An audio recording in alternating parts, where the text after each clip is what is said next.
মানুষ করার লক্ষ্যে 1967 সালে বারুইপুরের পদ্মপুকুরে যাত্রা শুরু হয়েছিল শ্রীরামকৃষ্ণ আশ্রম ইনস্টিটিউট স্কুলের।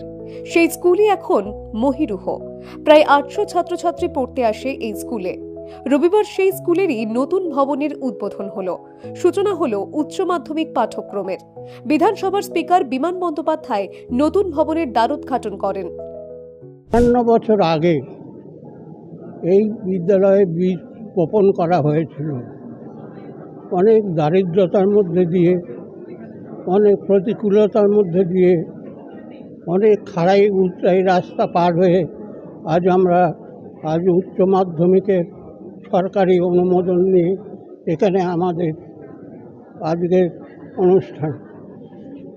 সুতরাং এই অনুষ্ঠানের পিছনে যারা কর্তৃপক্ষরা আছেন তাদের সবার প্রচেষ্টা আরও উন্নত হোক, ভালো হোক, এবং এই হাই স্কুলের প্রধান শিক্ষিকা সম্পূর্ণ বিশ্বাস, সে আমার কন্যা, তার আশীর্বাদ করি সে যেন এই প্রতিষ্ঠানকে আরও বড় করে নিয়ে যেতে পারে।